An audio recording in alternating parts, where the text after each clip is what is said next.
The Mediterranean bore witness to the ascent of two powers. To its north, a young but ambitious republic rapidly expanding its influence, and to the south, a quiet maritime power took control of the trade routes in the sea. These powers would soon collide, setting the stage for the monumental rise of one power and the utter destruction of the other. Hello, and welcome to Impactful Moments, where we explore some of the most, you guessed it, impactful moments in human history. In this video, we will discuss the Punic Wars, the epic clashes that almost prevented the world's most influential empire. From the 8th to the 3rd centuries BCE, two societies had emerged as relatively peaceful regional powers around the Mediterranean. The rapidly growing ambitious Republic of Rome, whose land forces dominated the Italian peninsula, and the Phoenician-descended Carthaginian Empire, whose dominant navy established colonies and port cities across the Mediterranean. In the early 3rd century BCE, the peaceful relations between these two powers were strained when Italian mercenaries called Mamertines sought aid from both Rome and Carthage in their tension with their Sicilian neighbors Syracuse. Carthage agreed to help, and the Mamertines accepted. Rome followed suit, resulting in the Mamertine rejection of the Carthaginian alliance. Offended, Carthage allied with Syracuse and besieged the Mamertine city of Messana. A Roman peace proposal was rejected by Carthaginian general Hanno, and war in Sicily began. The First Punic War was fought in 4 stages. The first, beginning in 264 BCE, was fought on the difficult Sicilian terrain and was largely a stalemate involving raids and skirmishes, resulting in the changing control of small towns and ports. This was followed by Rome's construction of an initially outmatched navy designed based on a captured Carthaginian vessel.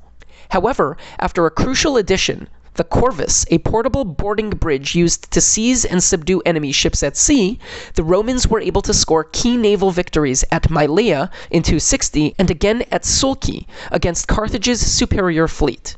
In the third phase, Rome launched an offensive into Africa. After a victory at the Battle of Cape Ecnomus, one of history's largest naval battles, Rome initiated a promising North African land campaign. However, due to Rome's severe surrender conditions, Carthage persisted in their resistance, ultimately leading to a Roman defeat at the Battle of Tunis in 255 BCE. Rome's retreat from Africa ended in disaster as a storm destroyed its fleet, killing 100,000 men. In the final stage, Rome slowly advanced in Sicily, but still faced strong Carthaginian resistance, who defeated the Romans at Trapana and depleted their navy at Fintius. After 2 decades of war exhausting both sides, Rome launched a risky attack with a rebuilt navy, trapping Carthage's Sicilian territory. They destroyed Carthage's fleet reinforcements in the Battle of the Agates Islands, finally leading to the Treaty of Lutatius, where Carthage gave up Sicilian territory and paid heavy war reparations. Following the treaty, Carthage faced and quashed a mutiny by mercenaries over payment disputes for their Sicilian service. They also went to reoccupy Sardinia, which similarly faced mutiny. Rome saw this as an act of war, forcing Carthage to cede both Sardinia and Corsica and to pay a 1,200 talent fine. Still exhausted by war, Carthage did not resist, but this action planted a deep-seated hatred toward the Romans. Carthage, seeking an economic and military recovery, established a significant presence in southeast Iberia, providing essential resources. The Ebro Treaty was signed with Rome, setting boundaries dictating Carthaginian and Roman spheres of influence within Iberia. In 219 BCE, Carthage, under General Hannibal Barca, sieged and then attacked Saguntum, a Roman ally within Carthage's Iberian territory, thrusting the two powers back into war. Hannibal, fueled by his animosity toward Rome, famously led his army and war elephants through Gaul and across the Alps, overcoming various challenges, including hostile tribes and hazardous conditions. In Cisalpine Gaul, he secured a victory against unprepared Roman forces at Ticinus. His triumph helped rally Gallic tribes against Rome. In response, Rome abandoned its North African campaign to confront Hannibal. Hannibal's forces still won battles at Trebia, Lake Trasimene, and Umbrian Lake, weakening Roman forces and causing widespread panic as they advanced deep into Roman soil, leading to the Fabian strategy, a tactic implemented by dictator Quintius Fabius Maximus that avoided direct confrontations with Hannibal while the Roman army retooled.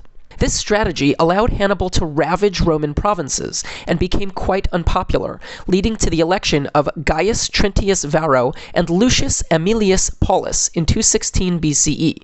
Varro and Paulus chose to confront Hannibal directly at Cannae with 86,000 troops, the largest Roman army ever assembled.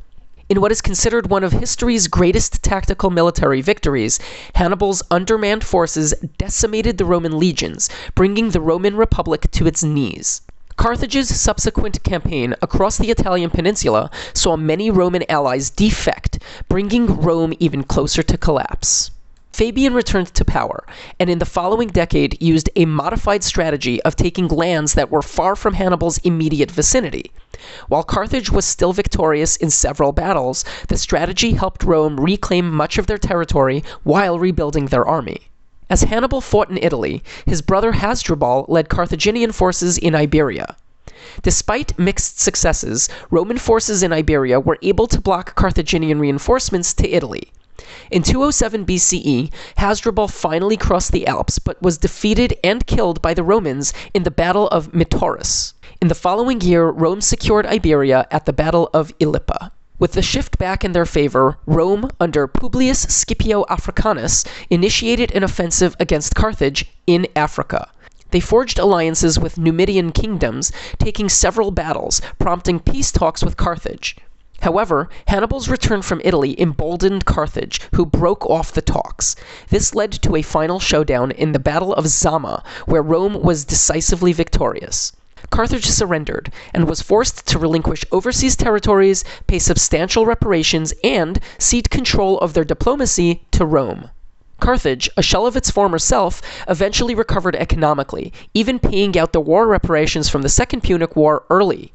While they were no longer a military threat, Romans still harbored strong resentments, possibly due to the previous wars, or possibly due to their potential economic competition. The Roman senator, Cato the Elder, even supposedly ended his orations, Carthago delenda est, meaning Carthage must be destroyed. During the recovery, Carthage faced persistent harassment from neighboring Numidia. Per their treaty, Carthage required Roman approval to retaliate, but was consistently denied as Rome sided with allied Numidia. In 149 BCE, Carthage finally took matters into their own hands, launching a failed defense against a Numidian raid. Rather than sympathy, many in Rome saw this as a breach of treaty. Carthage attempted to placate Rome, agreeing to surrender their ships and weapons. However, Rome's demand that they burn down their city and relocate away from the coast went too far, pushing them into the Third Punic War.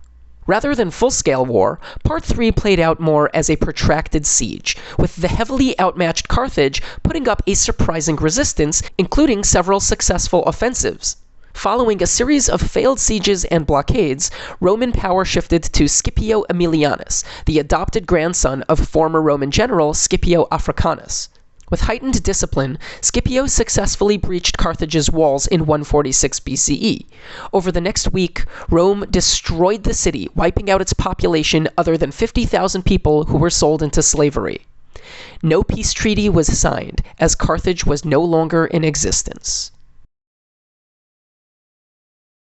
In the aftermath of the Punic Wars, Carthage, the once powerful Phoenician civilization, lay in ruins. The lands, formerly under Carthaginian control, were annexed by Rome, marking the birth of the Roman province of Africa. The once proud Carthaginian Empire ceased to exist, and its fall reshaped the geopolitical landscape of the Mediterranean. For Rome, victory brought unparalleled wealth and power. The Republic emerged as the uncontested Mediterranean force, significantly expanding its territories and resources. However, the rewards of triumph weren't equally shared among its citizens. The spoils of war mainly enriched the elite patrician class. Returning soldiers, despite their sacrifices in battle, often faced hardship and bankruptcy upon their return. Many had to sell their land at a loss, and could not find work due to the newly infused slave population acquired at war. This disparity sparked social and political upheaval within Rome. Differing ideologies regarding the rights and wealth distribution to the plebeians led to a schism between the optimates, who supported the upper class, and the populares, champions of the lower class.